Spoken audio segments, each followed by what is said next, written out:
2, 1.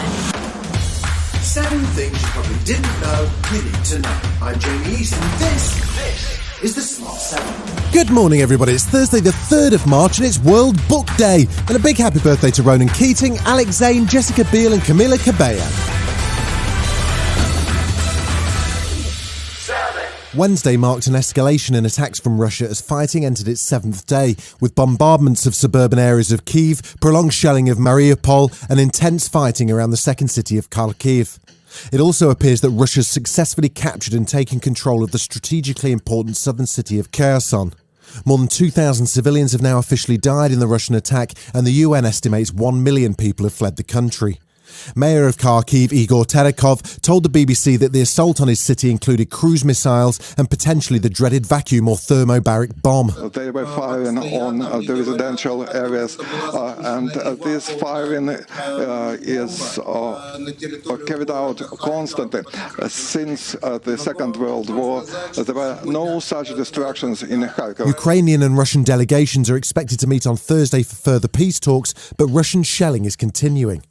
Ukraine's Deputy First Minister for Foreign Affairs, Emine Zarapova, said that the Russian attacks are clearly targeting civilians and non-military infrastructure. As we speak here today, Russian armed forces keep attacking maternity wards, kindergartens, orphanages, hospitals. There were no strategic military goals when the central square of the former capital of Ukraine, Kharkiv, was bombed and shelled.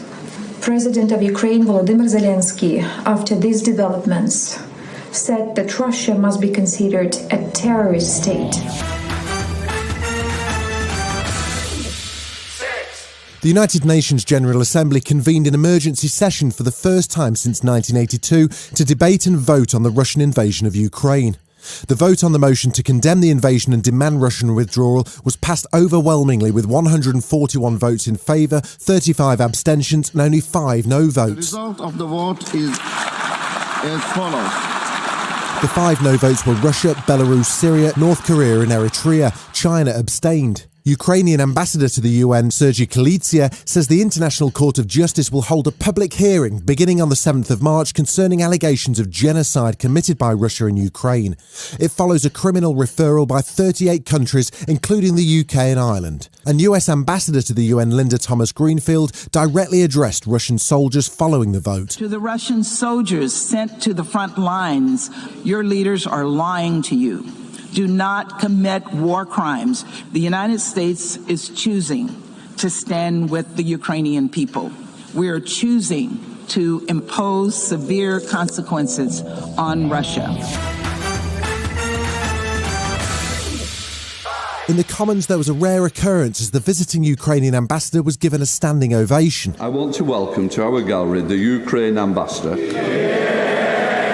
There were no standing ovations for Boris, who was under pressure once again about Chelsea owner Roman Abramovich. Last week, the Prime Minister said that Abramovich is facing sanctions. He later corrected the record to say that he isn't. Well, why on earth isn't he? Mr. Speaker, it's not appropriate for me to comment on individual cases at this stage. Labour leader Sir Keir Starmer also suggested that if the UK really does want to stand with Ukraine, it's time to clean up the flow of Russian money through London. And now is the time to sanction every oligarch and crack open every shell company so we can prove Putin wrong. Yeah.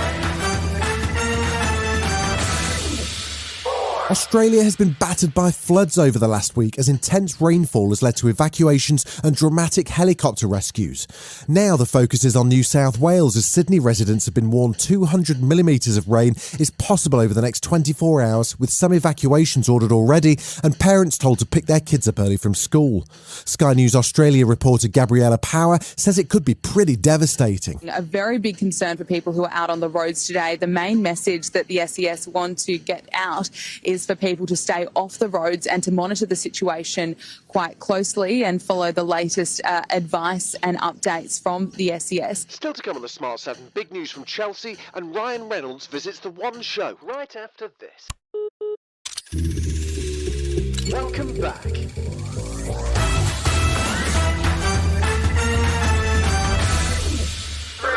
There was FA Cup action on Wednesday night. Liverpool took on Norwich and won 2-1 to go through to the last 8, while Southampton surprised West Ham with a 3-1 win, and Chelsea were lucky to escape with a 3-2 win at Luton Town. Thomas Tuchel spoke about the news that Roman Abramovich had announced he'll sell the club after pouring over £1.5 billion into it.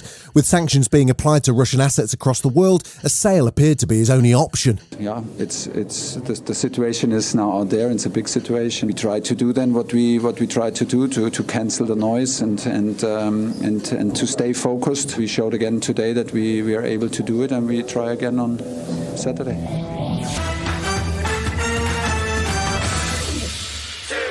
The One Show had a proper Hollywood A-list star on Wednesday, sadly only on Zoom, so presumably he didn't get a chance to go and see his club Wrexham play Kings Lynn Town on Tuesday night in the rain.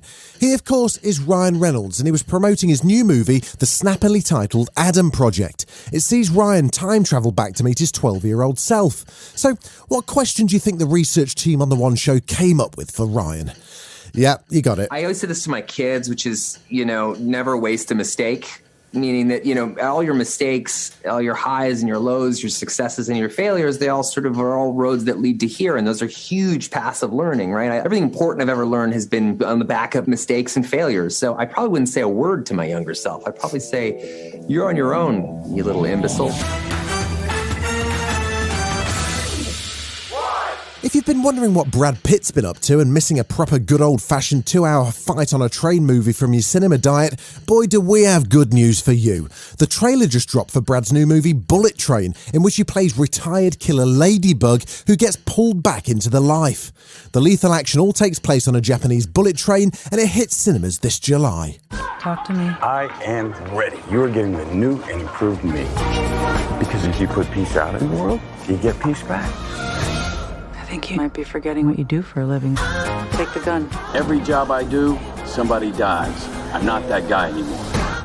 Some conflicts require a gun. Hey, this is nice. This has been The Smart 7. Wherever you're listening, do us a favour and hit the follow button. We'll be back tomorrow at 7 a.m. Have a great day. Written, produced and published by Daft Doris.